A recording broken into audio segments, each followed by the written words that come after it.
bonjour à tous. On voulait vous faire une petite vidéo sur les prix littéraires de cet automne et vous dire un petit peu ce qu'on en pense.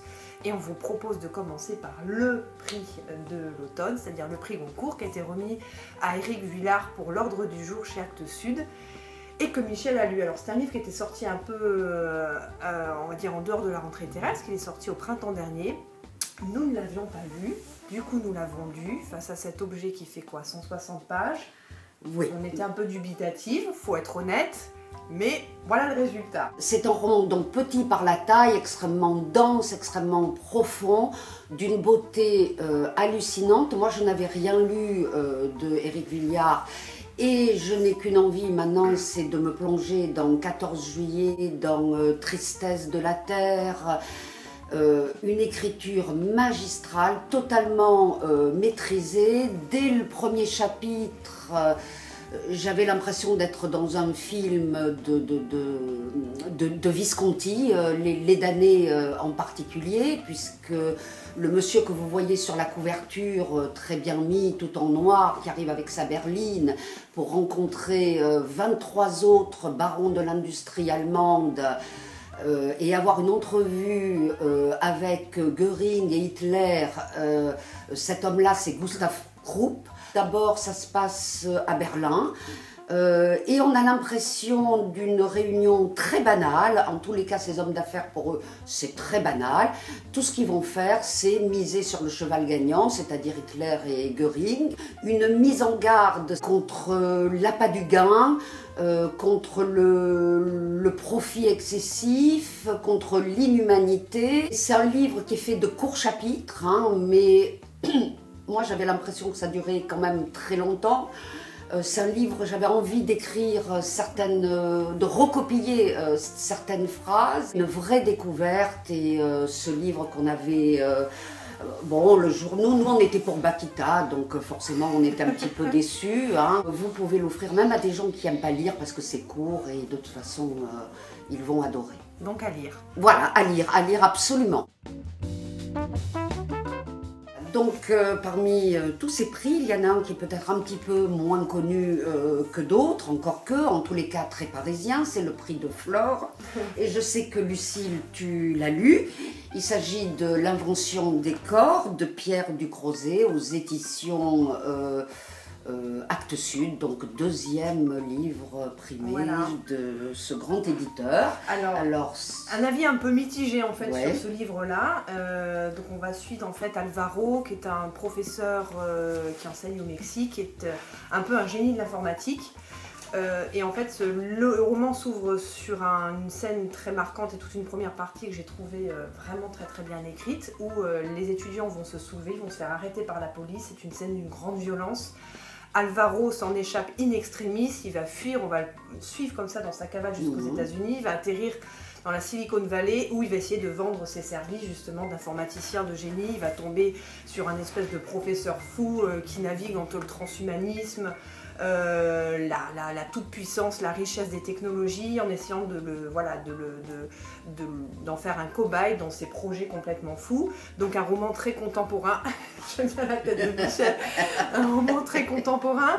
Alors voilà, moi après cette seconde partie, alors il y a une vraie écriture, hein. Je trouve que c'est un jeune auteur, Pierre Ducrozet, il y a une poésie, il y a une force, il y a une personnalité que j'ai beaucoup aimé. Après le sujet même, voilà, ça m'a un petit peu moins séduit, en tout cas sur cette partie plus informatique, nouvelle technologie, dérive des technologies, avec le sentiment de ne pas vraiment avoir appris quelque chose, même parfois un peu des lieux communs. Donc voilà, je trouve que c'est quand même un auteur qu'il va falloir suivre, un livre qui est quand même très nerveux, très bien mené, qu'on ne lâche pas. Je l'ai quand même lu jusqu'au bout, et moi un livre quand il me plaît pas, malgré tout je l'arrête. Donc je pense que ça peut plaire, voilà, à des jeunes qui ont envie d'un livre qui est vraiment ancré dans notre époque et qui est quand même très sympa. Mais qui a l'air de poser de vraies questions. Qui pose quand même de vraies questions. Alors attention, là on vous présente le prix décembre qui a été décerné à Grégoire Bouillet pour le dossier M chez Flammarion. Et juste pour vous donner un petit peu la mesure, du roman, voilà, 900 pages, que Michel a lu pour vous. Alors Michel, qu'est-ce que ça donne? Voilà, alors bon, évidemment, quand Lucille m'a demandé de lire ça, puis bon, je croyais que c'était une espèce d'autofiction, un genre que je n'aime pas, rentrer dans la vie, voilà, une vie qui ne m'intéresse pas. Finalement, au bout de quelques semaines, j'ai décidé de m'attaquer au dossier, il ne s'agit pas d'un roman. L'auteur y tient beaucoup, c'est-à-dire qu'il y a des milliers de pièces. Le point de départ, c'est que cet homme,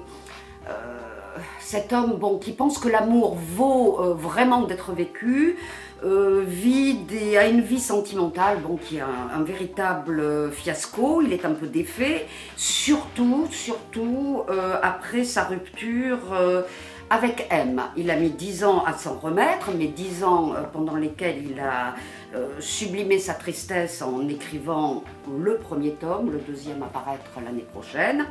Alors, livre addictif, livre jubilatoire, un écrivain virtuose qui passe de passages érudits sur Nabokov ou sur le cinéma à un langage de tous les jours, tout ça avec une aisance absolument extraordinaire. On peut, à mon avis, le laisser sur la table de chevet, lire 100 pages, revenir 3 semaines après. Parce que le principe, Michel, je crois que c'est qu'on peut sauter des passages entiers. Alors, il n'appelle pas ça des chapitres, mais voilà, des niveaux qui peuvent aller de la demi-page à 3-4 pages. Hein.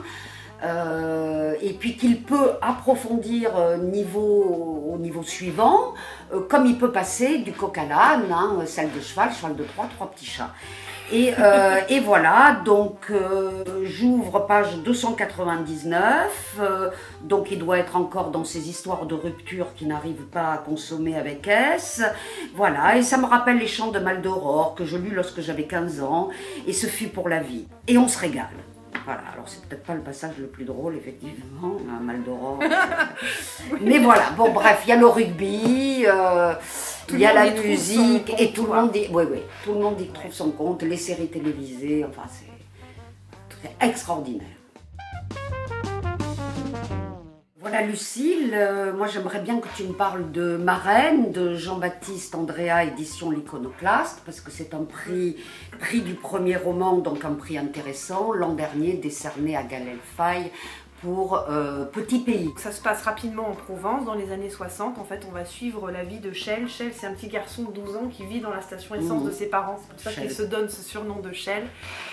Ça se passe pas forcément bien, c'est un petit garçon qui est assez isolé, qu'on sent différent, qui ne va pas à l'école, bon voilà, qui est à part. Un jour, il va décider qu'il faut prendre sa vie en main, qu'il faut devenir un homme, qu'il faut partir à la guerre, parce que pour lui c'est ça, devenir un homme. Donc il s'en va, il quitte son foyer. Et là, il va rencontrer Viviane, voilà, une jeune fille de son âge qui va devenir sa reine. Donc il va en fait complètement redéfinir son monde, créer toute la cartographie de son monde. C'est un livre que je vous invite vraiment à découvrir parce que c'est déjà une écriture extrêmement poétique. On ne sait pas tous ces personnages et il arrive complètement à nous hypnotiser, donc on est complètement rivé à son écriture, rivé à ce personnage. On ne sait pas jusqu'où il va aller, où va le mener cette errance finalement pour ce garçon de 12 ans.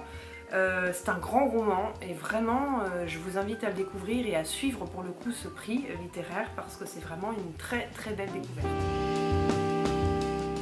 Et on enchaîne avec un prix littéraire que généralement on aime beaucoup, qui est le prix Femina et qui a été décerné à Philippe Génada pour La Serpe aux éditions Julliard et que Michel a lu pour vous. Voilà, alors ce livre je l'avais lu bien avant les prix. Parce que j'aime bien les faits divers. Hein. Alors donc, et c'est un livre aussi qui a des accents de polar, donc ça avait absolument tout pour me plaire et c'est un livre que j'ai adoré. C'est quand même un tour de force que d'arriver à faire un livre qui va vous rendre joyeux alors qu'on est dans un triple meurtre à la Serpe. Et puis il nous retourne comme une crêpe. Il va découvrir des documents qui n'avaient pas été produits lors du procès expédié en en vraiment très peu de temps compte tenu de la gravité de l'histoire. On découvre un Génada qui a beaucoup d'empathie, beaucoup d'humanité. Pour conclure, tous ceux qui aiment les faits divers, je crois qu'il faut lire ce livre.